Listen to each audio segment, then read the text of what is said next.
Everything changed in an instant when I heard my husband's harsh tone over the phone.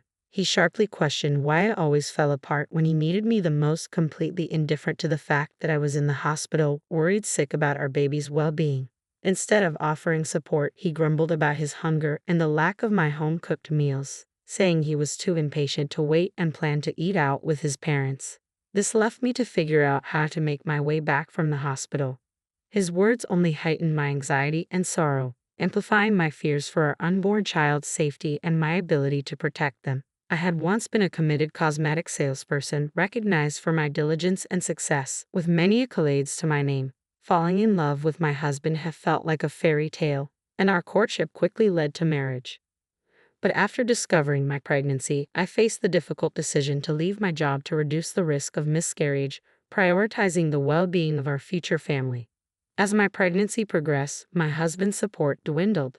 The initial excitement had given way to irritation, and daily tasks became Herculean efforts. I struggled to meet his expectations, and his constant inquiries about lunch, along with his dismissive comments about the simple meals I managed to prepare, left me feeling disheartened.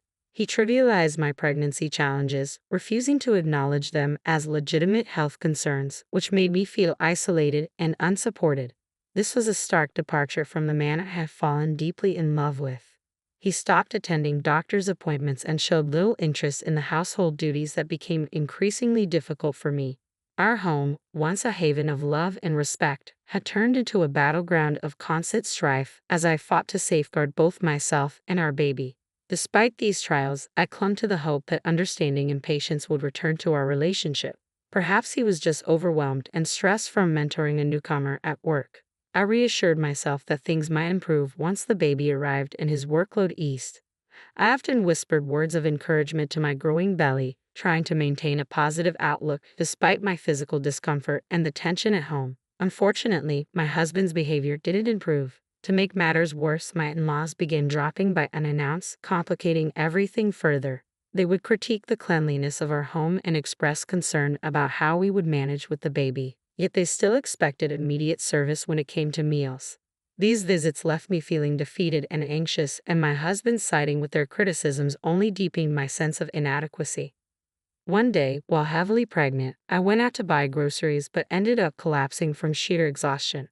When I regained consciousness in the hospital, relief washed over me to hear that our baby was unharmed, but the doctor advised several days of rest. I noticed missed calls from my husband on my phone, hoping for some sign of his concern when I returned his call. Instead of comfort, his first words were sharp and accusatory. "Where have you been?" His indifference to my well-being and our baby's safety chilled me to the bone. I tried to explain, "I'm sorry. I collapsed at the store and found myself in the hospital. They had put me on IV fluids and wanted me to stay for a few days to recover." When I called my husband to explain, his response was curt and lacking any empathy. "You collapse and I'm supposed to care? Why don't you answer when I call?" "You're so slow," he retorted, worsening my distress. Overwhelmed by his harshness, I pleaded, "Please stop yelling. It's not good for the baby." But he dismissed my concerns, continuing to complain, "We're starving here waiting for your awful cooking, and you're just relaxing in the hospital." It was clear that he preferred dining out with his parents rather than being there for me in my time of need. This realization only deepened the stark negativity surrounding our home environment, an atmosphere I feared would envelop our child. The sharp sting of my husband's anger and apparent indifference felt crushing. I hung up the phone, feeling utterly abandoned and heartbroken as I shuffled back to my hospital room, tears flooding my cheeks, a stark reflection of my vulnerability. In that low moment, a familiar, comforting voice reached out to me. "Are you okay?" Looking up, I saw Elizabeth, a cherished acquaintance from my days as a cosmetic salesperson, extending a comforting towel toward me. Seeing her again brought me an immense sense of relief and warmth. "Elizabeth, it's you. I'm so glad you remember me." Our unexpected meeting felt like a beacon of kindness and connection in my darkest hour. To me, Elizabeth was more than just a client. After a difficult divorce that had eroded her confidence and led her to shun makeup completely, I had approached her at the cosmetics counter one day, eager to help her rediscover some joy in self-care. The transformation wasn't just about her appearance. It revitalized her self-esteem and marked a significant step in her emotional recovery. Over time, Elizabeth became a friend rather than just a client. However, about 6 years before I resigned from my job, Elizabeth stopped visiting, and I often wondered about her whereabouts. Now, here she was, offering support when I needed it most. I had been hoping to reconnect with you, Elizabeth. I admitted I was surprised yet grateful as Elizabeth explained her absence. I'm sorry for just showing up out of the blue, she said. I've been working abroad, running a business overseas. It's been hectic and I haven't had a chance to enjoy summer or good food in ages. Her words trailed off, but her presence was a profound comfort, reminding me of the bonds that could sustain me through tough times. When Elizabeth mentioned she had just returned and sought me out, her laughter lightened the mood.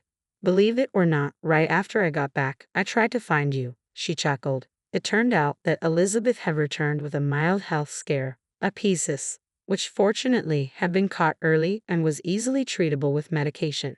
If this had happened while I was still overseas, the treatment costs would have been astronomical, she explained. So, in a way, I'm glad it happened here. Her optimism and warm smile were infectious, lifting my spirits as we joyfully reminisced about old times. As our conversation deepened, Elizabeth's expression turned thoughtful. You don't have to talk about it if you don't want to, but you seemed quite upset earlier.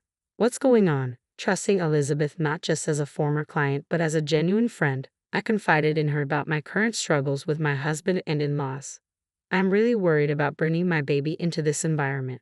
I'm afraid they'll be treated the same way I am, and without my job, the idea of living independently, especially with a child, feels daunting.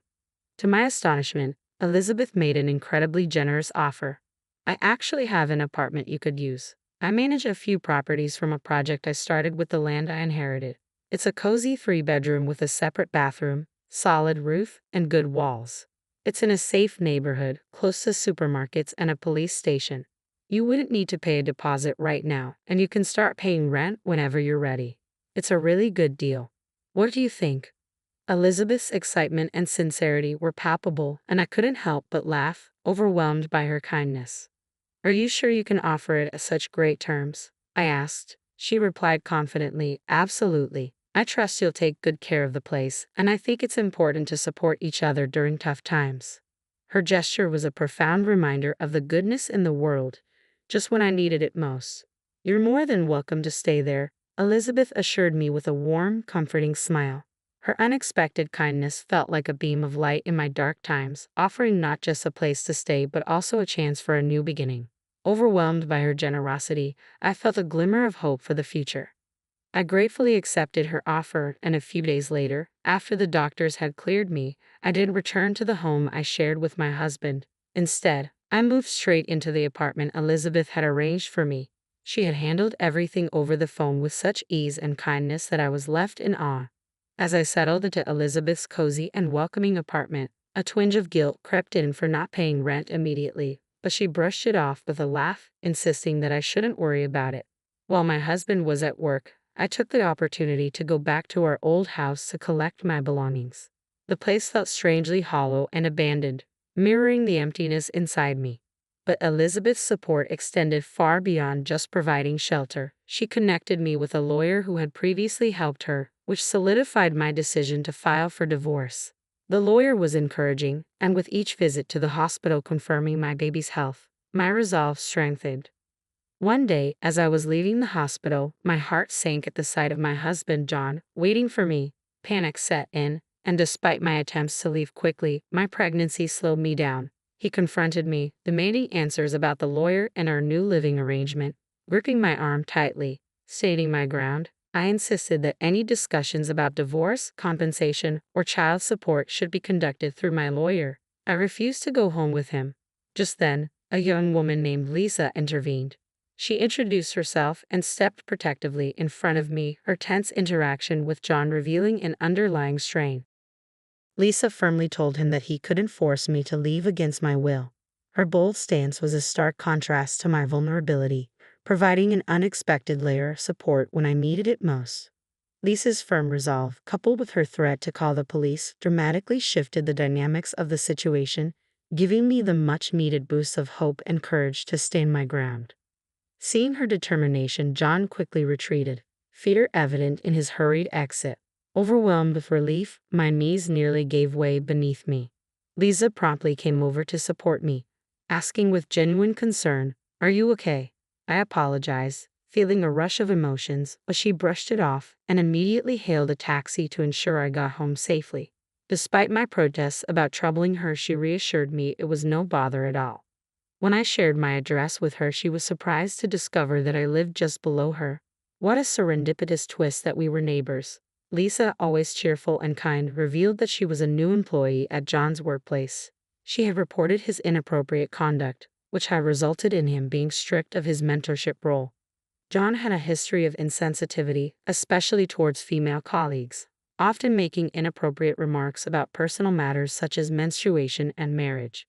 Lisa confided that the issues with John extended beyond professional boundaries, something I had painfully experienced during my pregnancy. In the 2 weeks since our encounter, Lisa and I had grown close, frequently sharing meals and conversations. She informed me that due to multiple complaints, John had been reassigned to a subsidiary of the company. Intriguingly, Lisa turned out to be the daughter of Elizabeth, the very Elizabeth who owned the apartment I was now living in. I was staying in the apartment, reflecting on how John had often boastfully mentioned managing Elizabeth's account, only to face a demotion due to his poor conduct. Elizabeth had been instrumental in holding him accountable for his actions at work and towards me. Lisa, motivated by her desire to address workplace issues based on her own merits, acted upon realizing my connection to her mother. Elizabeth encouraged Lisa to take proactive steps, emphasizing the importance of standing up against inappropriate behavior in any environment. This revelation deepened the bond between us, as we both appreciated the strength and support stemming from our shared experiences. With John's diminished role and increased responsibilities at work affecting his income, he found himself in a drastically altered position. Elizabeth, leveraging her extensive experience, counseled me to stand firm and not succumb to John's attempts to elicit sympathy. This guidance proved invaluable as I moved forward with my decision to divorce him. Despite John's attempts to reach out through our lawyer, sharing tales of his difficult job situation and expressing longing and apologies, I remained resolute, staunchly supported by Elizabeth. Ultimately, John had no option but to accept the divorce and agree to the terms, which included child support and compensation. As I navigated this new chapter, another challenge arose with my in-laws, particularly my father-in-law, who was overly enthusiastic about the baby being a boy. I sensed the undercurrents of impending issues, and soon enough, my in-laws made their intentions clear. One day, as I was leaving the house, my father-in-law confronted me aggressively, grabbing my arm and declaring that once the baby was born, I must relinquish him to the family, claiming the baby was the rightful heir. Despite my attempts to break free, his grip was unyielding. At that moment, Lisa's commanding voice cut through the tension. With her expertise in judo, skills honed to protect herself and her mother during tough times, she intervened swiftly, employing a maneuver to release me from his hold.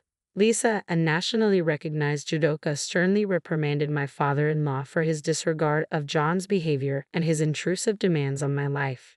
She staunchly defended my right to a fresh start and made it clear that any further meddling was unacceptable. Just then, the sound of approaching sirens signaled that help was on the way. Lisa had prudently called the police before stepping in to assist me. My mother-in-law, who had been observing from a nearby car, remained silent as the police arrived and detained both her and my father-in-law. The arrest of my father-in-law was a pivotal moment, prompting my mother-in-law to reflect and ultimately decide to divorce him, signaling a significant shift in my tumultuous family relations. When John tried to convince his mother to let him accompany her to start anew in the countryside, she firmly refused, communicating through the lawyer to apologize for her previous actions and leaving some money as a gesture of goodwill.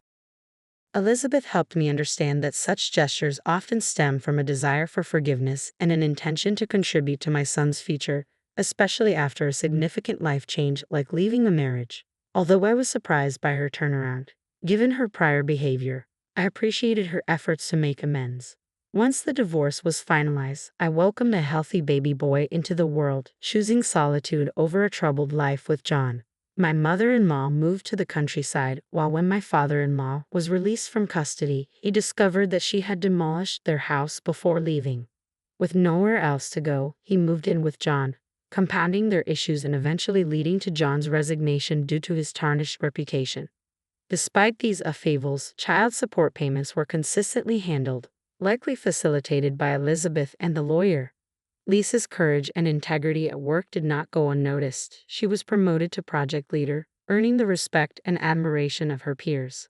Elizabeth's various initiatives, including projects for women-only properties and housing for foreigners, continued to thrive. As for me, once my son was old enough, I planned to rejoin the workforce. Elizabeth graciously offered me a position at a new high-end cosmetics store she was launching. Both Elizabeth and Lisa continued to be a great source of support, showing immense affection for my son and treating him as if he were Elizabeth's grandchild. Lisa also made time to visit us regularly. Their unwavering strength and kindness were not only a comfort during my most challenging times, but also a powerful example of the resilience and protectiveness I aspire to embody for my son. Inspired by these remarkable women, I was determined to provide the same level of strength and protection for my son as they had for me.